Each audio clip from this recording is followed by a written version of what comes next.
What's up, guys? Mr. Dude Puppet here, and I am with one of the lead developers of Bionic Dues. Am I saying that correctly?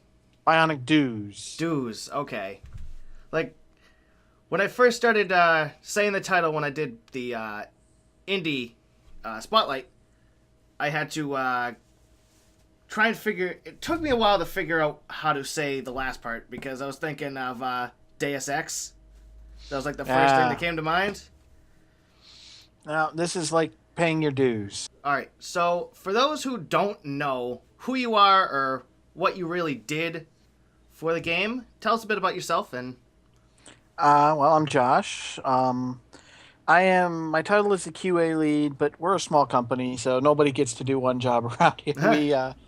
I do some of the design work. Obviously, I do a lot of the QA, do some of the design, little bit of the programming, some of the real basic stuff, and along those lines, whatever needs to be done.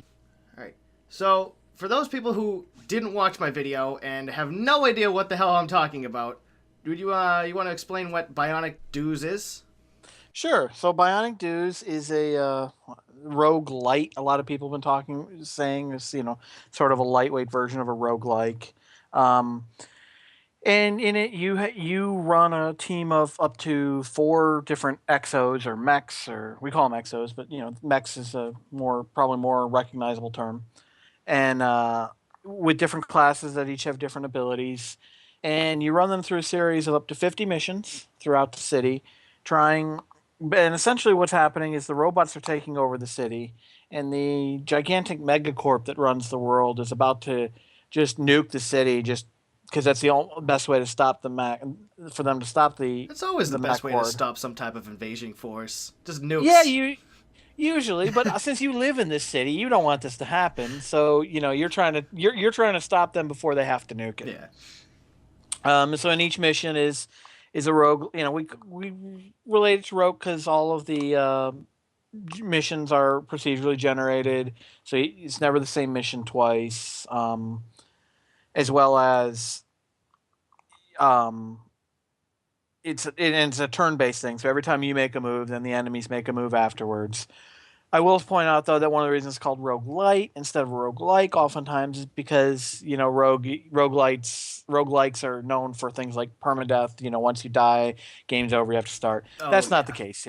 That's not the case here. You do have a few times that if you don't complete every mission, all is not lost. You can still keep going on.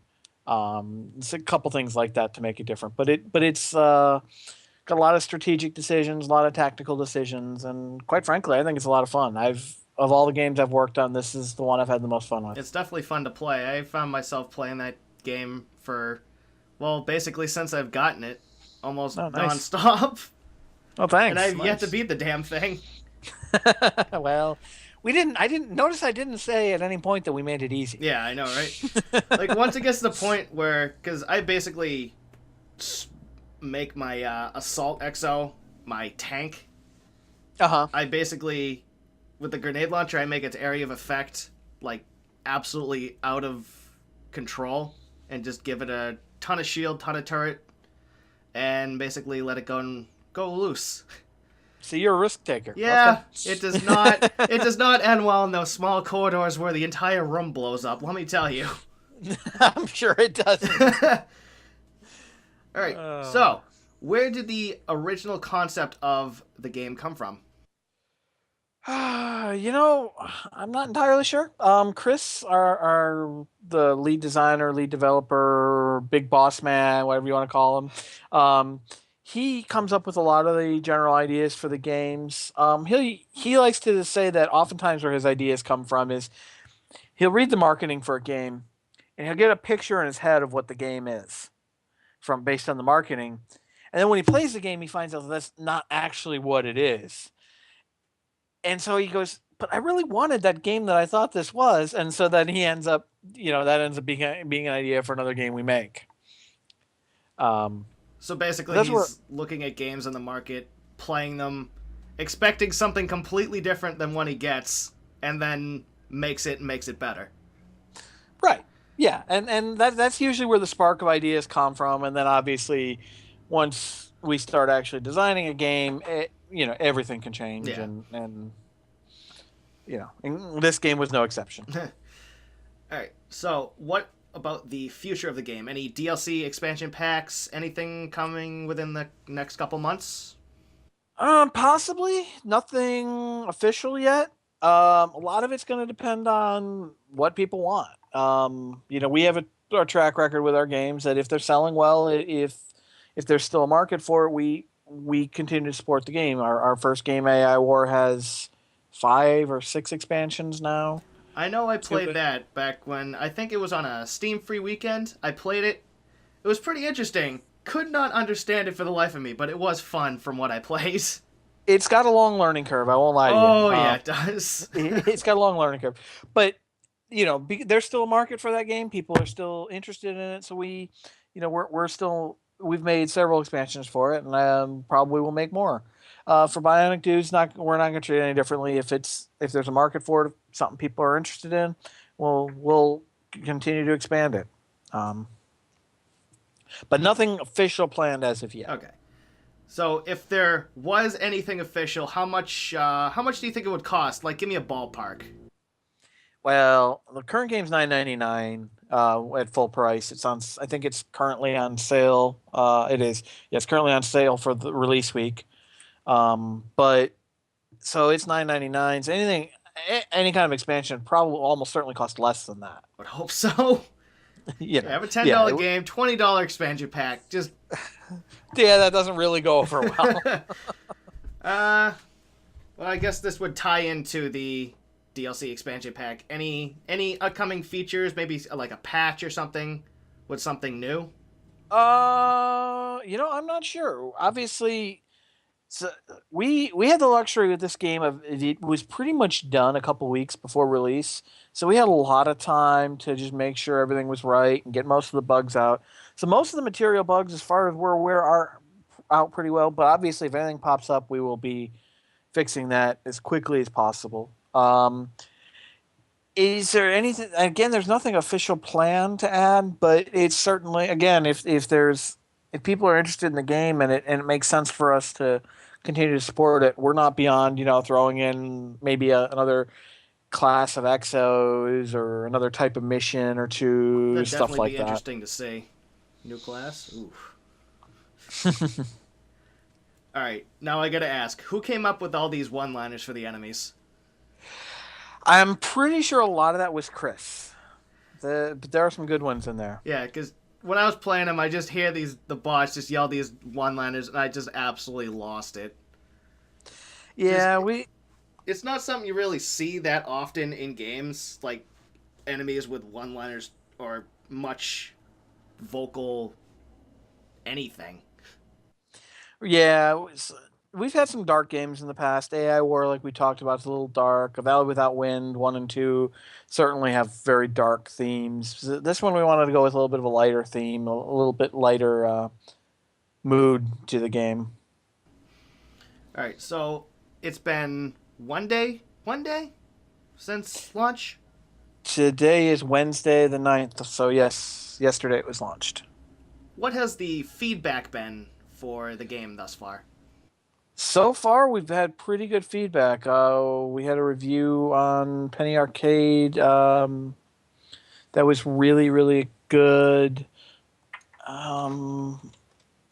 The reviews from the community has been really good, both on Steam and on our forums.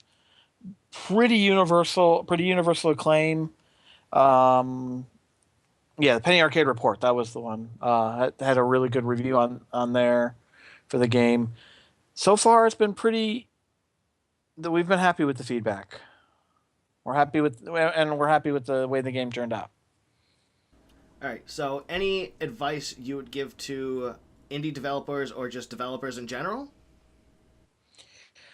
I think I've been at Arkin now for a little over 2 years, and I think the thing that surprised me the most to learn is that it can be really hard to, you set out with an idea, you set out with a plan, and then you realize that that's not working, and you have to end up changing it but to realize that that's not necessarily a failure, it's just part of the process to go through. And just because you spent so much X amount of time working on something and you end up changing it doesn't mean anything failed. It just sometimes that's the way the process goes. And all right, so I know it's for Windows. Any system ports to Linux or Mac or perhaps even console? it actually console probably not. But I'm not going to rule anything out. But Like maybe almost like handheld type of thing.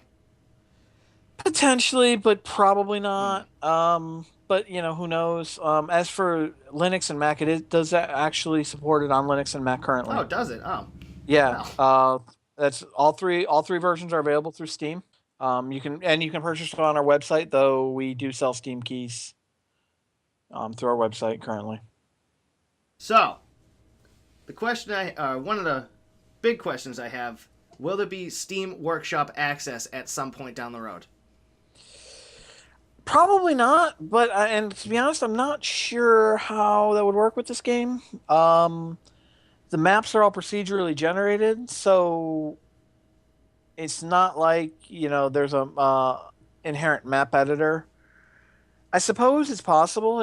Is if we come up with something in an expansion, I suppose it's possible. But at the moment, I don't really see how that would work. Who knows? Who knows? I've been surprised by a lot of things before in the past. So, 6 months from now, you could be calling me back, going, "Dude, you were wrong. What the? what are you thinking?" But so who knows? Check out this stuff. Yeah. Yeah. Remember when you told me this? Uh-huh. All right, guys, that was Josh, and of course, Bionic Dues. The name of the company is Arkan Games. Yeah, you can pick that up on Steam, on his site, on anything else, anywhere else it's being sold. I think that's it at the moment. Steam and on their site, they made some pretty good games. This is also a pretty damn good game, I have to say. But thanks again. No problem, man. But for now, my name is Mr. Dude Puppet, and as always, have a lovely day, and subscribe today to become a Camp Freedomite. Bye, guys.